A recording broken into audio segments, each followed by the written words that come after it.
Hey, Mark Allen here. Thanks for watching Four Color Commentary. And just still back here doing the organization. You know how this goes.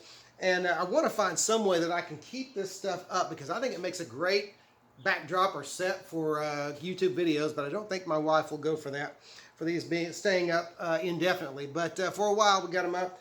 Wanted to share just a few more odds and ends that I'm finding in as I'm going through the comics and just things that I thought other comic fans might be interested in. Some of them are going to be signed comics, but first of all, some comics are just worthy of note. This is Avengers number 400, published in July of 1996. First of all, it's Avengers, so I mean it's worth having. This was back when Avengers was still, even in the 90s, they were still doing some good stuff before the big shakeup, before the dark turn, and I really think the dark turn, it kind of started with the Onslaught, the X-Men Onslaught multi comic crossover and company-wide crossover. This really was kind of at the very beginning of that, because at the end of this book, Nate Gray shows up and says basically, "We need your help. Professor Xavier's gone nuts." But anyway, that's not the point. The point is Avengers number 400. Great, fantastic, double cover by Mike Deodato, who I think was the regular artist on the book at the time. Just great stuff. But the really cool thing and a cool combination is that Mike Deodato double spread cover, and then Mike Wieringo art inside with Tom Palmer finishes, which is just Tom Palmer is one of those inkers that improves anybody's work. And so just a really great story, really great illustration style. Always liked Mike Wieringo, liked him on Flash back in the 90s as well. But here's the thing about this. I've talked about how this was right before the multi comic crossovers started and everything. This is a done in one. This is one single story where the Avengers go up against a lot of their old foes. It's kind of a nod to the past, of the greatness of the Avengers, while also being a kind of a gateway to the future, which the future wasn't all bad. Please don't misunderstand me. But it's good stuff. Good comic to search out and have in your collection, especially if you have the Avengers right here, like many of us do. All right. This one is an unusual book. This is, in fact, the rest of these, the next couple, not the rest of them, the next couple are independents. Here's another indie book, actually by Cross Plains Comics. This is the only Cross Plains comic I have. This is Robert E. Howard's Mythmaker. What is interesting about this is an anthology book. I love anthology books when they're well done.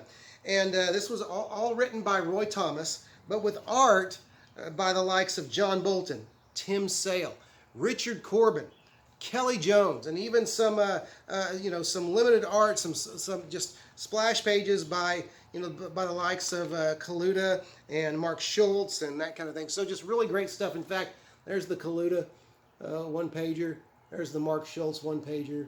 Just great stuff. Just great pin-up pages. Not that I would ever cut them out and pin them up, but great stuff. Really great moody art by Tim Sale there. I love his art, and just it's great. Oh, great Corbin work too. I mentioned the Corbin work.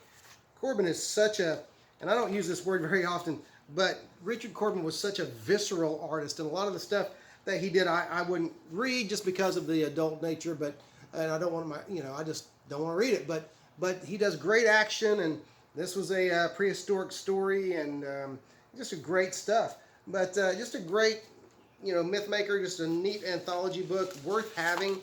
It cover price for $6.95.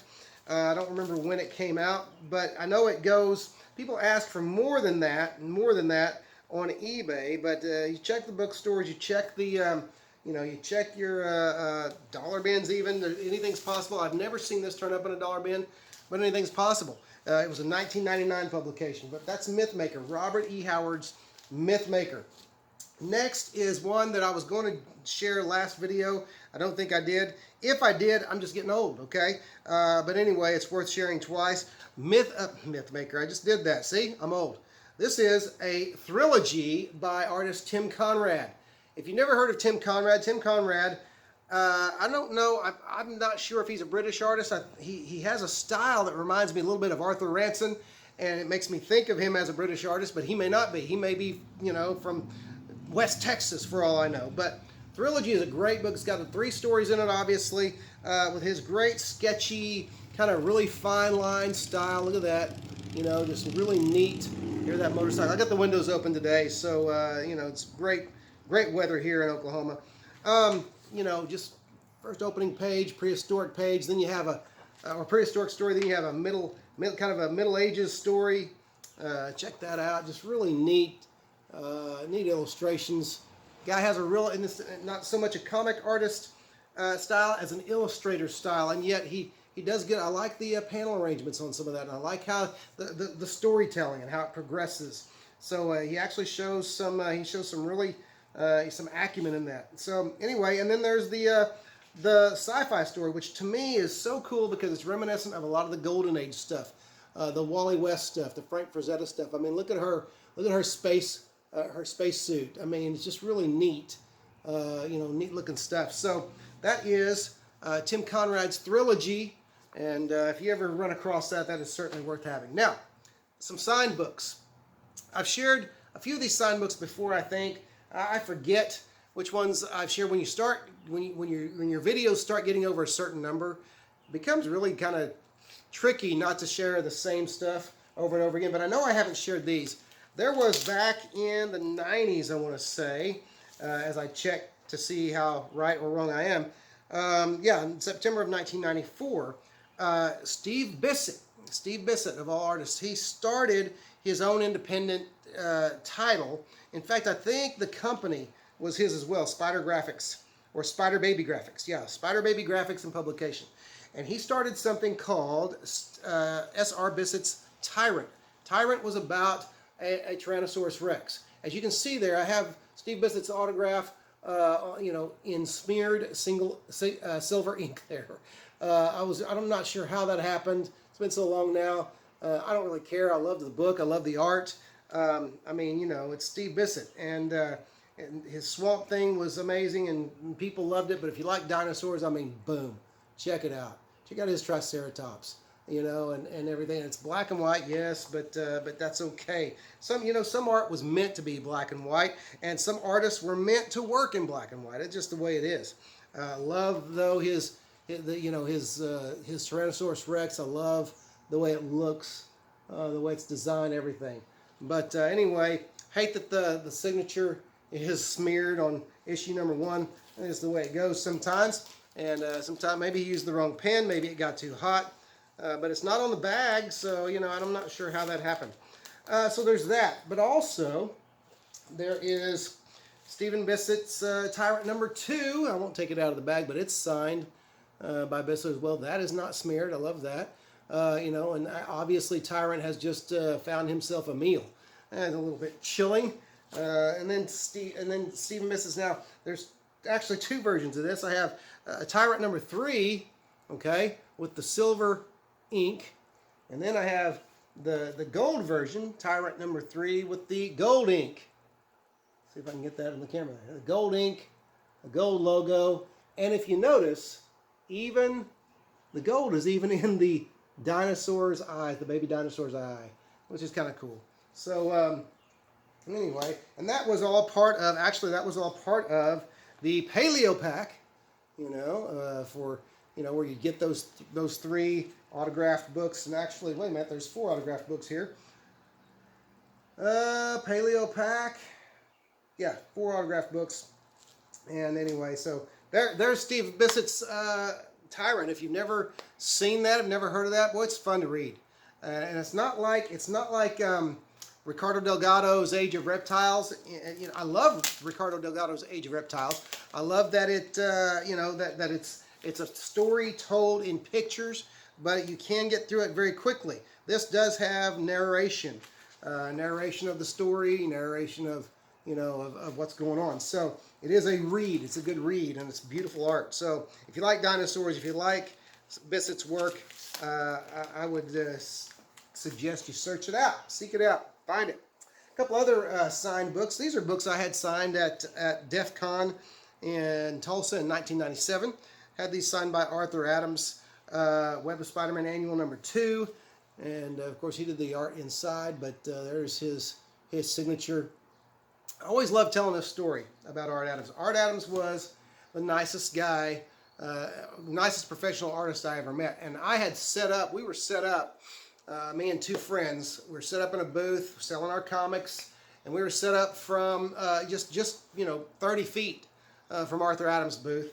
And I went over, and I knew he was going to be there, of course, for months, knew that he was going to be there, and had brought a stack of my Arthur Adams books. I felt weird. I was ready for him to shut me down when I came over, and I'd come over at different times with little stacks of about 6 or 8 books. And I kept waiting for him to say, wait a minute, because he was giving free autographs. And I'm talking him up, and I'm kissing the ring, and I'm telling him what a wonderful artist he is. And I told him finally, I said, listen, I want you to know I'm a dealer. I'm right over here at this table, but I'm not selling these. I'm not flipping these. Now, this was a different day. Keep in mind, 1997, over 20 years ago. But here's what Arthur Adams said. He says, go ahead. If it helps you out, pays for your table, makes you some money, flip them. That's all right. Now, I didn't. I kept every one of those books. Some I've given away, and 1 or 2, here you go. Some of you comic purists out there, 1 or 2 I even put on the spinner rack for the boys, so they could actually look at this great book and then see, wow, the artist even signed it. Okay, I've kept them because I loved them, and they were just, I appreciated him. It was one of my favorite artists. He's still one of my favorite artists. It's a shame that he seems to only or primarily do covers now, but I don't know. He may have been one of those slow guys. But anyway, there's that. There's also this New Mutants Special Edition from 1985. I remember when this came out. I was still in high school. Oh, man, it's such a great story. It continued in an X-Men annual. I don't remember which number, but I couldn't find that one. But this one also I got signed. Arthur Adams, 997, September of 97. And always loved that cover. Look at how amazingly detailed and how busy that cover is. Arthur Adams is just fantastic. And, so anyway, had that one signed. Had the X-Men annual that it was continued in, had that signed as well. Great stuff. Now this one, I love sharing this one because I actually found this one on eBay several years ago now. You all know I'm a big ROM fan. I've been rereading the ROM series. In fact, I'm just like 3 or 4 issues to the end.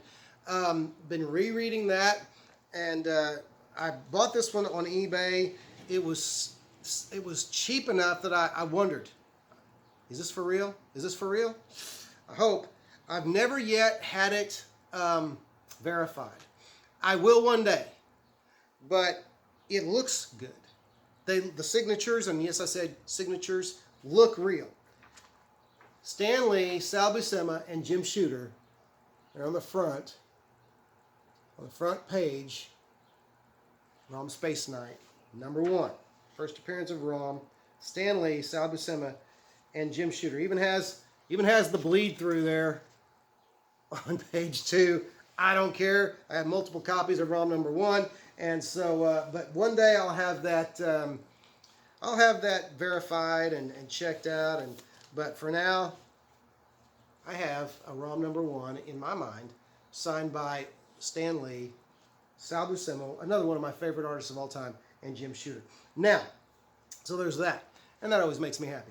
Now there's another one here, one last signed book, and what this is a series I never even read. It was part of the Epic, Marvel's Epic line. Now let me say this too. I mentioned the other day that I'd never checked out the Epic magazines, and I meant magazines. I had checked out some of the Epic series.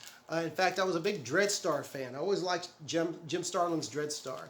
But even though I thought I thought the Grand Papal or Papal or however you say it, I thought he was kind of Thanos-like.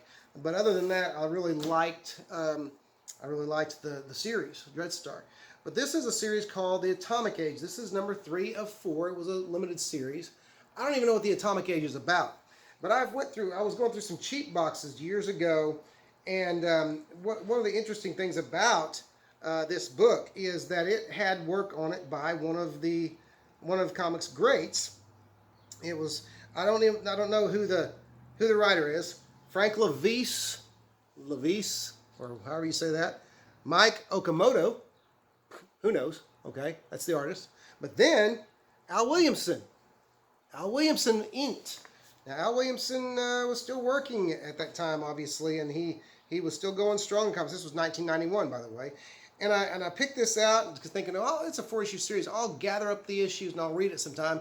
It might be pretty good. And I look, and on the bottom of the first page there, lo and behold, there's an Al Williamson signature.